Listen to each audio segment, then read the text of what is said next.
Hello students, मैं अभिषेक MS ITI के online portal में आपका स्वागत करता हूं। तो ये हमारी क्लास ट्रांसफार्मर के लिए रहेगी। किसके लिए है क्लास? ये class electrician first year theory की क्लास है। तो आज हम ट्रांसफार्मर के बारे में क्या देखेंगे, ट्रांसफार्मर का क्लासिफिकेशन। ठीक है, लास्ट क्लास में हमने ट्रांसफार्मर के बारे में काफ़ी कुछ पढ़ा था, हमने उसका प्रिंसिपल देखा था, कंस्ट्रक्शन वगैरह सब हो चुका है कंप्लीट। आज हम क्या देखेंगे, ट्रांसफार्मर का वर्गीकरण। ठीक है, चलिए स्टार्ट करते हैं वीडियो। देखिएगा, जो ट्रांसफार्मर का वर्गीकरण किया गया है वो क्या किया गया है, अलग अलग आधार पे किया गया है। ठीक है, किस किस आधार पे किया गया है? पहला आधार क्या है? आउटपुट वोल्टेज के आधार पर। ठीक है, कि आउटपुट वोल्टेज अपन को कैसा मिल रहा है, ज़्यादा मिल रहा है कि कम मिल रहा है। सेकेंड क्या है? कोर की संरचना के आधार पर। मैंने आपको ट्रांसफार्मर के पार्ट्स पढ़ाए हैं, उनके पार्ट्स में क्या क्या था? वाइंडिंग थी और कोर था। ठीक है, क्योंकि कोर की डिज़ाइन कैसी है उस आधार पे क्या होगा, कोर की संरचना के आधार पर ट्रांसफार्मर का वर्गीकरण किया गया है।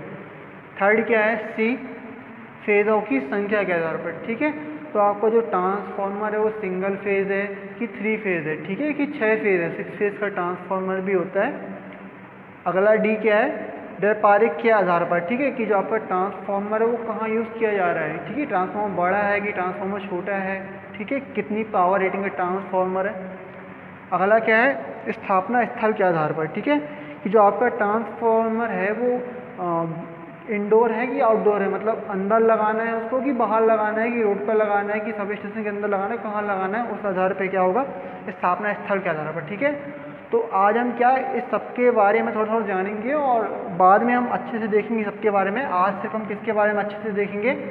आउटपुट वोल्टेज के आधार पर। ठीक है, देखिएगा, सबसे पहला क्या है? आउटपुट वोल्टेज के आधार पर, कि हमें आउटपुट वोल्टेज कैसा मिल रहा है।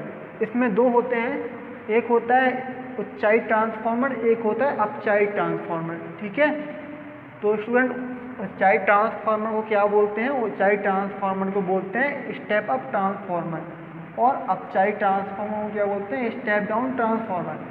ऊंचाई ट्रांसफार्मर क्या होते हैं? ऐसे ट्रांसफार्मर जिनको हम इनपुट वोल्टेज को कम देते हैं पर हमें आउटपुट वोल्टेज क्या होता है, ज़्यादा मिलता है। इसके बारे में अपन देखेंगे अच्छे से, अब इसे आप जान लीजिए।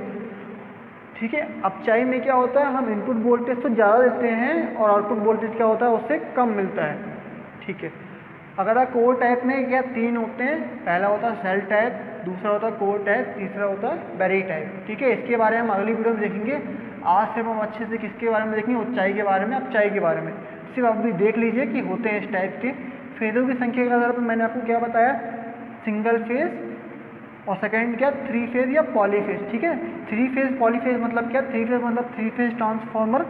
पॉलीफेज में 3 फेज से ज़्यादा 6 फेज भी होते हैं, 12 फेज भी होते हैं। ठीक है, उस हिसाब से हो जाएगा। व्यापारिक आधार पर क्या हो जाएगा? एक होते हैं पावर ट्रांसफार्मर, एक होते हैं क्या? डिस्ट्रीब्यूशन ट्रांसफार्मर, जिसको अपन हिंदी में क्या बोलते हैं? वितरण ट्रांसफार्मर। पावर ट्रांसफार्मर क्या होते हैं? पावर ट्रांसफार्मर वह ट्रांसफार्मर होते हैं जो हाई रेटिंग के होते हैं। ठीक है, जो कहाँ लगे होते हैं? जो ट्रांसमिशन सिस्टम में लगे होते हैं। और जो डिस्ट्रीब्यूशन ट्रांसफार्मर कौन से होते हैं? जो आपके खंभे वगैरह में लगे होते हैं, कम रेटिंग के होते हैं, कौन से ट्रांसफार्मर कहलाते हैं? वो डिस्ट्रीब्यूशन वितरण टाइप के ट्रांसफार्मर कहलाते हैं। अगला क्या है? स्थापना स्थल के आधार पर। इसमें कौन सा मैंने आपको बताया था, एक होता है इंडोर टाइप, एक होता है आउटडोर टाइप। इंडोर टाइप क्या? जो क्या होता है, जो अंदर लगते हैं, जो क्या होता है, अंदर लगते हैं। ठीक है, अंदर कहाँ? जैसे कॉलेज वगैरह के अंदर लग गए, कोई बड़ी कंपनी है, कोई बड़ी फैक्ट्री है, उसके अंदर लग गए, कौन सी करेंगे? इंडोर टाइप करेंगे। आउटडोर क्या होता है? आपकी जो रोड वगैरह में लगे होते हैं, जो आपको दिखते हैं, कौन से कहलाएंगे? आउटडोर टाइप कहलाएंगे। ठीक है, तो डियर स्टूडेंट, आज हम क्या देखेंगे? आज हम ओनली क्या देखेंगे? आउटपुट वोल्टेज के आधार पर ट्रांसफार्मर, मतलब हम क्या देखेंगे? उच्चाई और अपचाई ट्रांसफार्मर के बारे में अच्छे से देखेंगे। ठीक है, तो चलिए आगे देखते हैं। तो डियर स्टूडेंट, अब हम क्या देखेंगे? अब हम देखेंगे वोल्टेज के आधार पर ट्रांसफार्मर का वर्गीकरण। तो मैंने आपको भी बताया कि क्या होता है, एक होता है उच्चाई ट्रांसफार्मर, जिसको हम क्या बोलते हैं? Step up transformer. एक होता है अपचाई ट्रांसफार्मर, जिसको हम क्या बोलते हैं? Step down transformer. सबसे पहले हम क्या देखेंगे? उच्चाई ट्रांसफार्मर, जिसको क्या बोलते हैं अपन? Step up transformer. ठीक है, सबसे पहले देखिएगा, मैं इसका डायग्राम बनाने की कोशिश करता हूँ पहले तो आपको। ये क्या हो गई? ये क्या बनाया अपन ने? ये बनाई ट्रांसफार्मर की कोर बना ली अपन ने। ठीक है, और ये क्या हो गया? ये मैंने क्या कर दी? इसमें वाइंडिंग कर दी। क्या कर दी मैंने? वाइंडिंग कर दी, ठीक है। ये मैंने क्या कर दी, वाइंडिंग कर दी। सेकेंडरी मैंने बनाई, इसमें मैंने वाइंडिंग कर दी, ठीक है। मैं सेकेंडरी वाइंडिंग कर दी, ये हो गई प्राइमरी, ये हो गई सेकेंडरी, ठीक है। अब देखिएगा ये कौन सा है, ऊंचाई ट्रांसफार्मर है, ठीक है। ऊंचाई ट्रांसफार्मर में क्या होता है, प्राइमरी में वोल्टेज कम होता है, सेकेंडरी में वोल्टेज ज़्यादा होता है, ठीक है। ऊंचाई ट्रांसफार्मर कहाँ यूज़ करते हैं, जहाँ हमें कम वोल्टेज से ज़्यादा वोल्टेज कन्वर्ट करना होता है, वहाँ क्या करते हैं, ऊंचाई ट्रांसफार्मर का यूज़ करते हैं। पर एक बात समझने वाली है कि यहाँ वोल्टेज तो बढ़ जाता है, पर ऑटोमेटिक क्या होता है, करंट जो होता है कम हो जाता है, क्योंकि क्या होता है, पावर जो होती है वो नियत होती है, पावर क्या होती है, कांस्टेंट होती है, ठीक है। तो अगर हम वोल्टेज बढ़ाएंगे तो सेकेंडरी का ऑटोमेटिक क्या होगा, करंट का मान कम हो जाएगा, ठीक है। इसे ऊंचाई ट्रांसफार्मर क्यों बोलते हैं, क्योंकि ये करता है वोल्टेज को बढ़ाता है, ठीक है। करंट को कम करता है पर क्या होता है, वोल्टेज को बढ़ा देता है। सेकेंडरी अगला पॉइंट है, प्राइमरी टर्न कम, सेकेंडरी में टर्न ज़्यादा होते हैं, ठीक है। मैंने डायग्राम बनाया हुआ है यहाँ, ये लिखा मैंने प्राइमरी, ये लिखा सेकेंडरी, ठीक है। तो प्राइमरी क्या होता है, टर्न कम होते हैं, सेकेंडरी में टर्न क्या होते हैं, ज़्यादा होते हैं। अगर आपसे किसी ने पूछा कि ट्रांसफार्मर कौन सा है, कैसे पहचानोगे, आपको प्राइमरी सेकेंडरी लिखा होना जरूरी है और वाइंडिंग कम ज़्यादा होना जरूरी था, आप बता दोगे वो स्टेप अप है कि स्टेप डाउन है, ठीक है। थर्ड पॉइंट है, प्राइमरी का चालक मोटा, मतलब उसका क्रॉस सेक्शन एरिया ज़्यादा होता है, सेकेंडरी का चालक पतला होता है, ठीक है। मैंने आपको बताया था लास्ट क्लास में, मैंने क्या बोला था लास्ट क्लास में आपको, कि अगर वोल्टेज ज़्यादा है तो क्या होगा, चालक कैसा होगा, पतला होगा, और अगर वोल्टेज कम है तो चालक कैसा होगा, मोटा होगा। यहाँ क्या है, प्राइमरी में क्या है, वोल्टेज कम है, वोल्टेज कम मतलब करंट ज़्यादा है, करंट ज़्यादा है तो क्या, अगर चालक मोटा चाहिए पड़ेगा। पर सेकेंडरी में क्या है, सेकेंडरी में वोल्टेज ज़्यादा है तो करंट क्या होगा, करंट कम होगा। क्योंकि करंट कम में से चालक कैसा लगेगा, चालक जो है वो पतला लगेगा, ठीक है, इसलिए लिखा हुआ है। अब इसका यूज़ कहाँ करेंगे, इसका यूज़ कहाँ करेंगे, क्या है, ऊंचाई ट्रांसफार्मर है, ठीक है। जब क्या होता है, बिजली बनाई जाती है तो वो क्या होती है, थोड़ा कम वोल्टेज में बनती है, पर जब बिजली को ट्रांसमिट करना होता है तो क्या करना पड़ता है, उसका वोल्टेज हमें बढ़ाना पड़ता है। वोल्टेज बढ़ाने से क्या होता है, लॉसेज जो होते हैं कम होते हैं, ठीक है, पावर लॉस कम होता है, ऐसा समझ लीजिए आप अभी।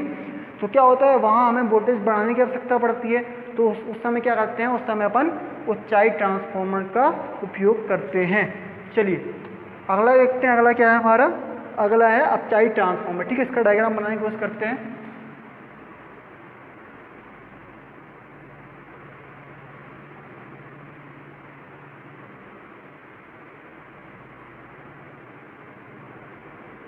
ये देखिए स्टूडेंट, ये प्राइमरी है, ये सेकेंडरी है, ठीक है।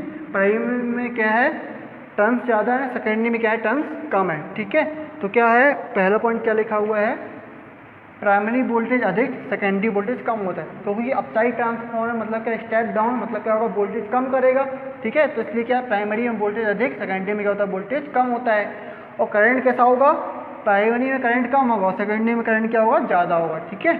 अब देखिए सेकेंड पॉइंट क्या है, प्राइमरी टर्न ज़्यादा, मैंने आपको बताया वोल्टेज ज़्यादा है, टर्न ज़्यादा होंगे, टर्न ज़्यादा है प्राइमरी में। सेकेंडरी में क्या होंगे, टर्न कम होंगे, ठीक है, सेकेंडरी में टर्न कम है। अगला पॉइंट है, प्राइमरी चालक पतला और सेकेंडरी चालक कैसा होता है, मोटा होता है, ठीक है। मतलब क्रॉस सेक्शन एरिया इसका कम होता है, इसका क्रॉस सेक्शन एरिया ज़्यादा होता है। तो मैं आपको पहले ही बता चुका हूँ कि वोल्टेज ज़्यादा है, करंट ज़्यादा है तो क्या होगा, चालक मोटा होगा। तो यहाँ क्या है, वोल्टेज ज़्यादा है मतलब करंट कम होगा, करंट कम है मतलब क्या, चालक पतला है। यहाँ वोल्टेज कम है मतलब करंट ज़्यादा होगा, करंट ज़्यादा होगा मतलब कि चालक क्या है, मोटा है, ठीक है। और इसका यूज़ कहाँ करेंगे अपन, स्टेप डाउन का। देखिएगा जो आपके घर में सप्लाई आती है, सप्लाई कितनी आती है आपके घर में, अब घर में सप्लाई आती है कितनी, 220 वोल्ट, कितनी आती है, 220 वोल्ट, ठीक है। कहीं 230 भी होता है, उससे फर्क नहीं पड़ता, 220 और 220 चलता है इतना, ठीक है। सप्लाई कितनी आती है आपके घर में, 220 आती है। पर क्या होता है, जब सप्लाई विद्युत मंडल से चलती है तब क्या होता है, वो सप्लाई कितनी होती है, सप्लाई होती है 11 kV, कितनी होती है, 11 किलो वोल्ट, मतलब क्या, 11,000 वोल्ट, ठीक है। कितना होता है, 11,000 वोल्ट। आपके यहाँ कितनी आती है, 220 वोल्ट। तो क्या करना पड़ता है, इस 11,000 को 220 बनाने के लिए एक स्टेप डाउन ट्रांसफार्मर लगाना पड़ता है, ठीक है। वो ट्रांसफार्मर कहाँ लगा होता है, वो ट्रांसफार्मर नॉर्मली आपके खंबे में लगा होता है, ठीक है। तो खंबे में कौन सा ट्रांसफार्मर लगा होता है, खंबे में स्टेप डाउन या अपचाई ट्रांसफार्मर लगा होता है, ठीक है। तो स्टूडेंट मुझे उम्मीद है ये वीडियो आपको पसंद आई होगी। अगर ये वीडियो पसंद आई तो वीडियो को प्लीज़ लाइक कीजिएगा और दोस्तों के साथ शेयर करिएगा और चैनल को सब्सक्राइब करके साइड में लगा बेल आइकन जरूर दबाइएगा। Thank you for watching.